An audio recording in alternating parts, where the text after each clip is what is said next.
There's no end to the love you can give when you change your point of view. In every college campus and high school in every state across the country, young people get involved in romantic relationships. In most cases, they are mutually respectful and relatively caring. But sometimes it can be unhealthy, abusive, and one party is left with emotional scars that run deep and can sometimes affect them for the rest of their lives. Pretty much everyone understands that domestic violence involves one partner physically assaulting their partner. But there's another aspect of domestic violence that is less talked about and far more insidious.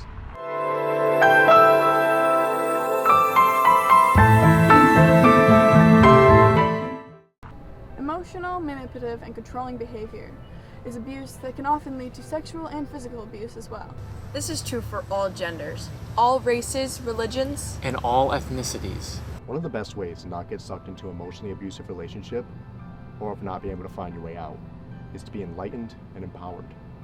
Our goal with these moments you're about to see is to at the very least begin a dialogue about emotional abuse.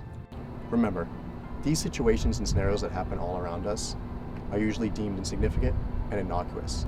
They are all too often overlooked and dismissed in what ultimately are emotionally abusive relationships. But even so, in their own way, they are controlling behavior and are the foundations upon which an abuser gains control over their partner. Something in which you're about to see may be a personal trigger for you. It may cause you an emotional level of discomfort or emotional response.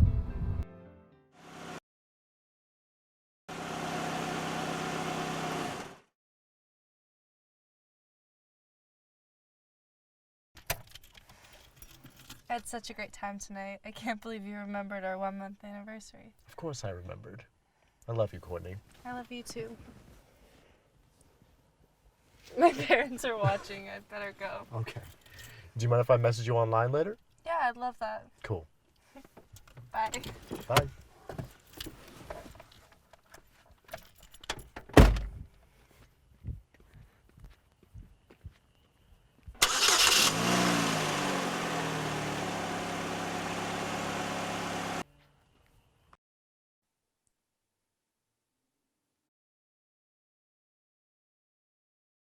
You know what would be great for an anniversary present?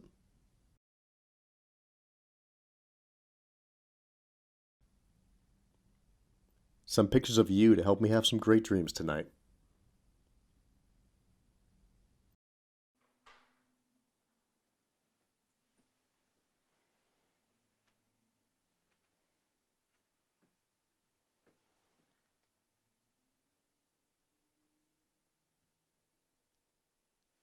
That's great, but I was thinking of something worthier of our relationship.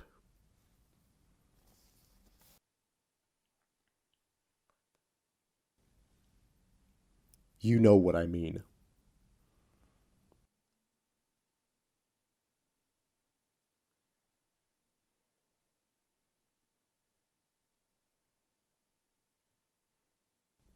Why not?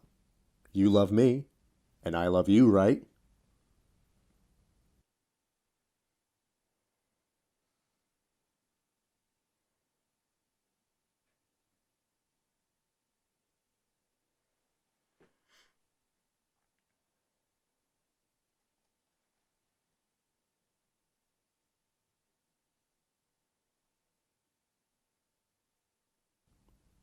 Well, if you really want me to be as happy as you say I make you, you would do this little thing for me.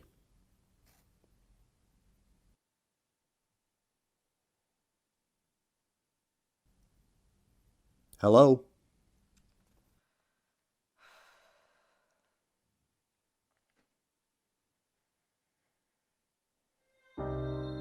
Well, how about it?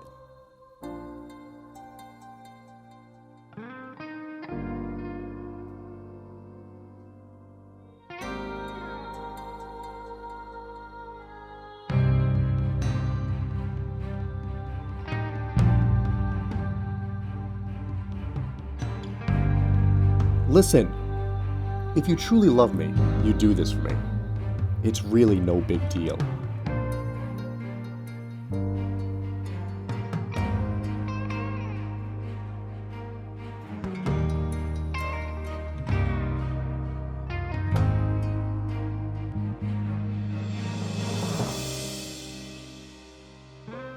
Well,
see, that wasn't so hard, was it?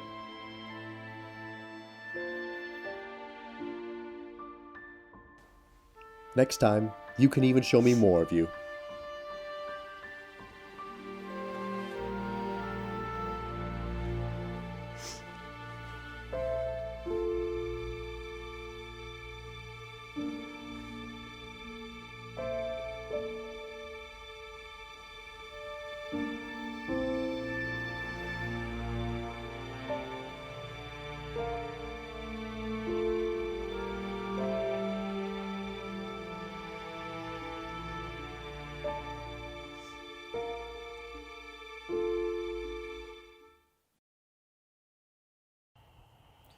Obviously, this partner behaved incredibly badly towards his girlfriend.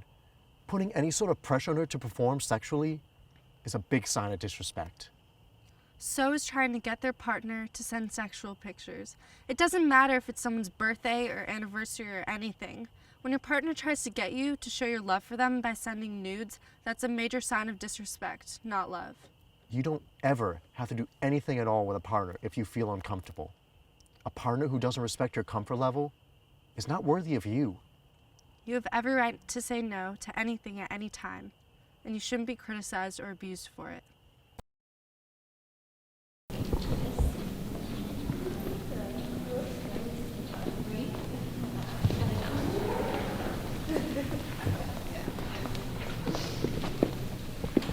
Grab lunch later? Yeah, definitely. I'll see you in the caf. Okay.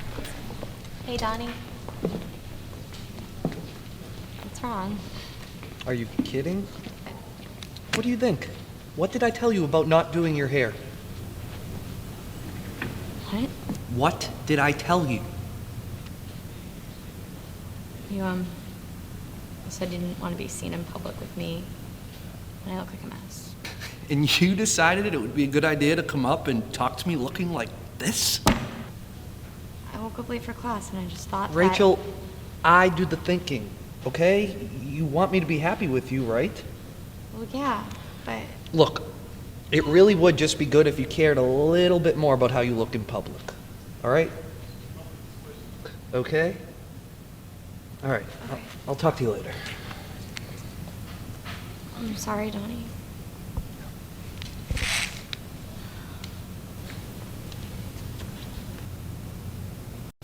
When a partner tries to dictate the way you dress, wear your hair, or carry yourself, that's a red flag. Any attempt to control or change a person's look or limit their freedom of choice is wrong. Whether that is wearing pajamas to class or shaving their head save but one dreadlock, that's an individual choice. No partner should demand or shame the other into dressing or looking a certain way for their own benefit.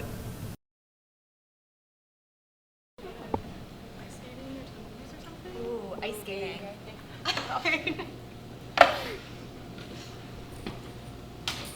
Hey, Allison, let's go sit alone. Hey, Ray, sorry, but I'm hanging with Becky and Taylor. Come on, Allie. Ever since Allie started dating Blake, she never hangs out with us anymore. No. What about me? Who am I supposed to eat with? You can join us. Please. I just want to spend some time with you. We've had lunch together every day this week, and we've been together almost every night. I just wanted to spend some time with my friends. So there's something wrong with loving you and wanting to spend a nice lunch together? I love you too, but I want to spend time with my friends. Fine. I'll just go eat alone and look like a flippin' loser in the dining hall while my girlfriend, the one who supposedly loves me, sits on the other side of the room. Allie, come on, we need to plan for tonight. I'll meet up with you guys after lunch, okay?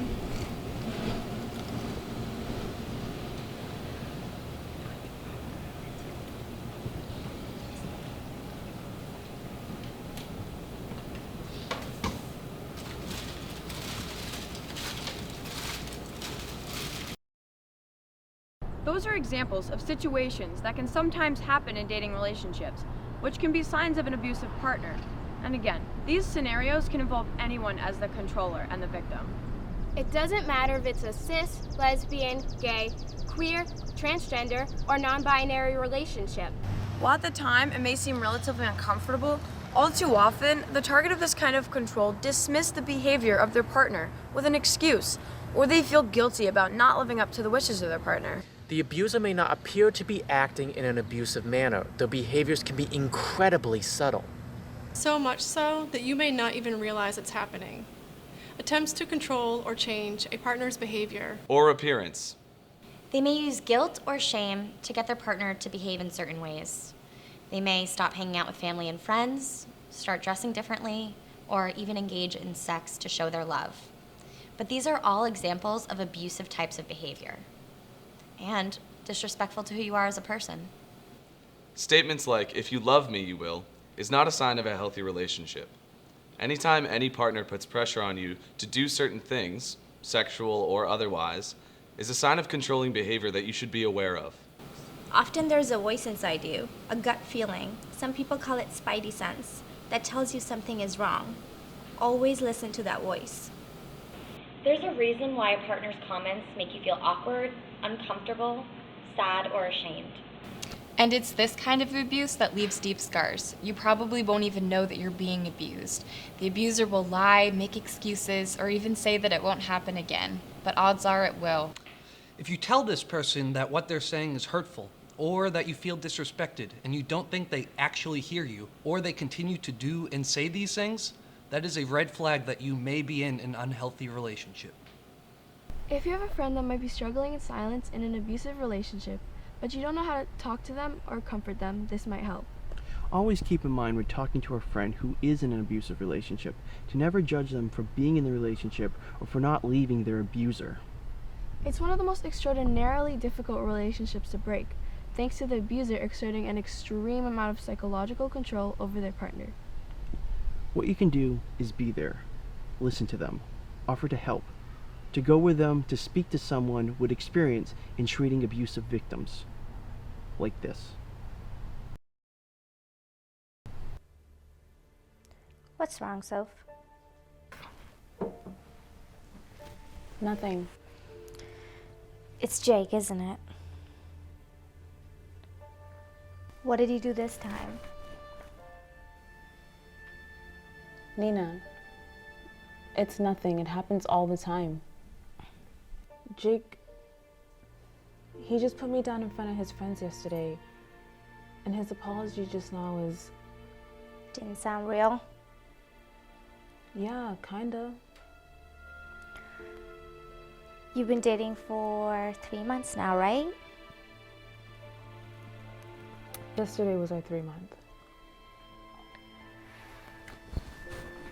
We're best friends, right?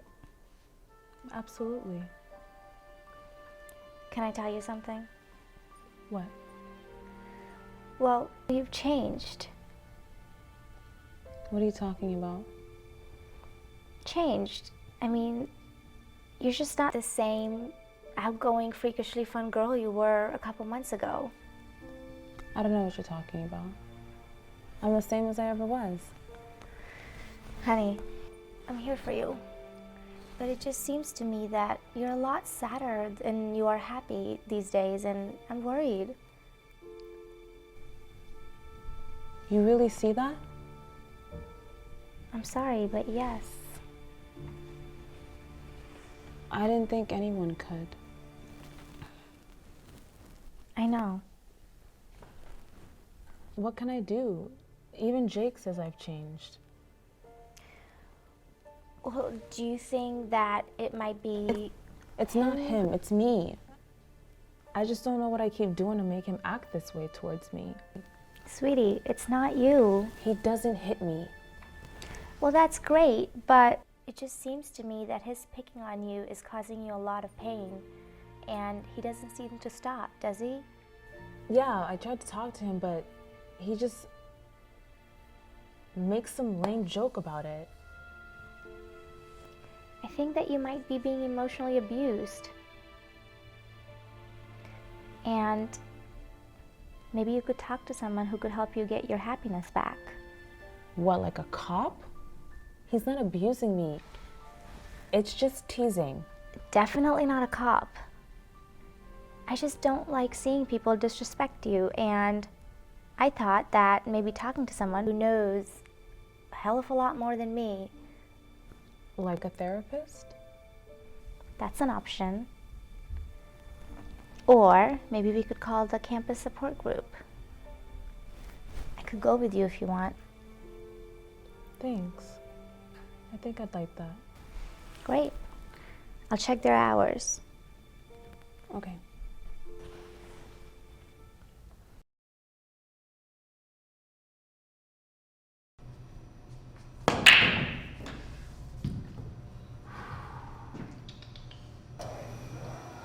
It's not your best, man. Something up? Nah, D, it's all good, man. It's Julia, isn't it?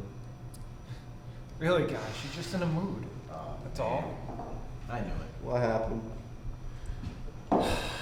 Well, she gave me a ration in front of her girlfriends, and don't laugh or anything, fellas, but it kind of made me feel pretty lousy. I hear you. I mean, she did apologize and everything, but... Didn't sound real. Yeah. We're bros, right? Absolutely. Because we gotta tell you something. Shoot. Well, man.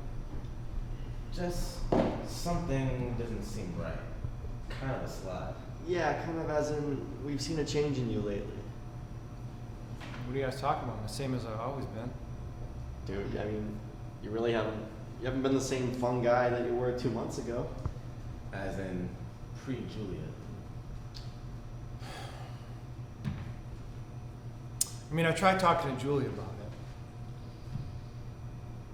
it. Yeah? And? I mean, she kind of just ignored me and told me I was being too sensitive. That is not you.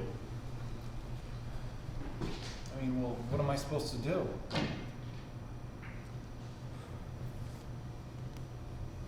mean, definitely talk to someone who knows a hell of a lot more than I do. Well, like a therapist? You kidding me? Well, that's an option. I was kind of thinking about the campus support group. You could go and both of us could go with you. So let me get this straight. You want me to go into therapy with a group of guys? Now how the hell's that gonna make me look? Anyone can be abused by their partner. All right? I know statistically men do it to women more, but there's guys out there who suffer too. God. Yeah, man. Look, the support group understands the male side of things. They don't gender discriminate. I don't know, maybe you guys are right. Maybe I'll take you up on that. Thanks, brothers. Yeah, man. No problem. Emotional abuse has a way of piling up. Apologies feel hollow and empty, and before you even know it, you are being fully controlled by your partner, feeling isolated from your friends and family and losing your sense of self, who you once were. Living to please a partner is no way to live, and it is certainly not a loving, respectful relationship. If you're on a college campus, there is generally an organization that offers support for people who are suffering. High schools have guidance counselors and there are help organizations. And if you don't know who that is, no matter where you are, you can call the National Domestic Violence Hotline at 800-799-7223 or visit their website, thehotline.org. No matter where you are in the country, the hotline can help you find the help you need.